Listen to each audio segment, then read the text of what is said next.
দেখছেন বার্তা এক নজর। উত্তরবঙ্গের মেয়ে গবেষণায় সুযোগ পেলেন জাপানে। সেখানে Okinawa institute of Science and টেকনোলজিস্টে পোস্টেড ডক্টরেট রিসার্চার হিসেবে যোগ দিচ্ছেন রীতা মজুমদার। থাকবেন প্রশান্ত মহাসাগরের তীরেও দ্বীপভূমিতে।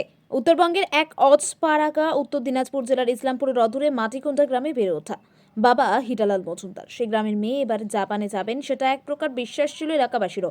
সে জাপানে যাওয়ার আগে মেধাবী ছাত্রী জানিয়ে গেলেন, ইচ্ছাশক্তি থাকলে সবকিছু সম্ভব। আমি চাইবো বিশেষ করে ছেলে মেয়ে সবাই যাতে লক্ষ্য ঠিক রাখে এগিয়ে আসেন। আমার গবেষণার বিষয়ে কাজ আসবে পদার্থবিদ্যায় পড়ুয়াদের, তাপ গতিবিদ্যাতেও অনেক কাজের সুযোগ হবে। জাপান সহ বহির্বিশ্বের জন্য মঙ্গল হবে এই গবেষণা। এজন্য শুরু থেকেই লক্ষ্য পূরণের জন্য চেষ্টা করতে হবে। চেষ্টা থাকলে অবশ্যই ডাক পাওয়া যায়। জাপানের Okinawa institute of Science and টেকনোলজিতে এই মাসের মাঝামাঝি সময়ে যোগ দেবেন রীতা। ইতিমধ্যে জাপানে ভিসা এবং প্রতিষ্ঠান থেকে প্রয়োজনীয় ছাড়পত্র চলে এসেছে। রীতার বইপত্র থেকে ব্যবহারের জিনিসপত্র সমস্ত কিছু জাপানের থেকেই নিয়ে যাওয়ার জন্য এসেছে। আর বরাবরই মেধাবী ছাত্র ছিল রীতা, তাই ফিজিক্স নিয়ে বিএসসি ভর্তি হন কলকাতার প্রেসিডেন্সি কলেজে। 2016 সালে ফিজিক্সের স্নাতক হন। তারপর 2018 সালে আইটিআই ধানবাদ থেকে এমএসসি। এরপর 2024 সালে দিল্লি আইআইটি থেকে ফিজিক্স নিয়ে পিএইচডি করেন। সেখান থেকে গবেষণার বিষয় ছিল স্টোকাস্টিক নন ইকুইলিব্রিয়াম সিস্টেম। এ সময় ফেলোশিপের জন্য তিনি যান ইতালির ত্রিয়েস্তারায় the Abdus Salam international centre for technological ফিজিক্সে 3 বছরের ফেলোশিপ। সে সময় ইউরোপে আরও কিছু দেশে গবেষণার কাজ করেন। এরপর ফেরেন দেশে। তার গবেষণার পর বিভিন্ন জায়গা থেকে আসতে থাকে প্রস্তাব। বড় বড় জায়গায় লোভনীয় প্রস্তাব ছেড়ে তিনি ফের গবেষণায় মন দেন। এবার জাপানে যাচ্ছেন পোস্ট ডক্টরেট রিসার্চার হিসেবে। জানা গেছে জাপানে তার গবেষণার বিষয় stochastic thermodynamics in biological microscopic system, এছাড়াও population dynamic of micro organism.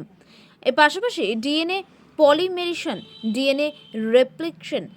সেখানে বায়োলজিক্যাল কমপ্লেক্সিটি ইউনিটে ইটালিয়ান প্রফেসর সিমোনে পিন্ডোলোটির অধীনে এই গবেষণা করেন ডক্টর রীতা।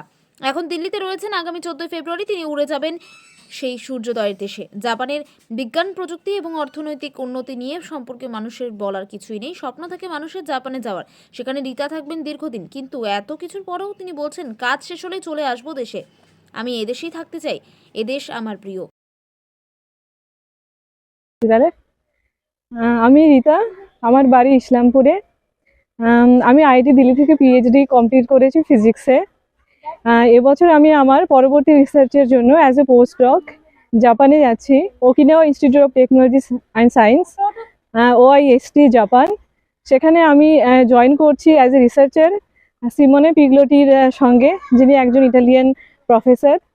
ওটা একটা ইন্টারন্যাশনাল স্পেস এবং সেখানে সবাই একসঙ্গে কোলাবোরেটিভ মাধ্যমে রিসার্চ করে। আমার মেইনলি কাজ বায়োলজিক্যাল সায়েন্সের ওপরে। বায়োলজির যে সমস্ত জিনিসপত্র আছে সেগুলোকে ফিজিক্সের থ্রু দিয়ে জানা। বিশেষত আমরা মডেলিং করি, থিওরিটিক্যাল অ্যান্ড মডেলিং।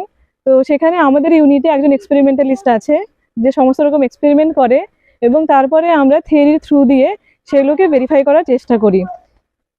আমাদের রিসার্চ খুবই ফান্ডামেন্টাল এবং আমরা চাই যে সিম্পল থিওরি দিয়ে যে কমপ্লেক্স যে মিডিয়ামগুলো আছে বায়োলজিক্যাল সিস্টেম, সেগুলোকে কিভাবে এক্সপ্লেন করা যায়। আমার এই এলাকা থেকে এরকম কাজে হয়তো আমি প্রথম করছি এবং জাপানে এই ইনস্টিটিউটে আমি একাই যাচ্ছি আমার এলাকা থেকে। আমি চাইবো সবাই এরকম কাজের সঙ্গে আরও বেশি আমার দ্বারা ইনফ্লুয়েন্স হোক এবং সবাই আরও বেশি বেশি করে এ ধরনের যে রিসার্চ হয় সেই জিনিসগুলো সম্পর্কে জানুক এবং আগ্রহী হোক।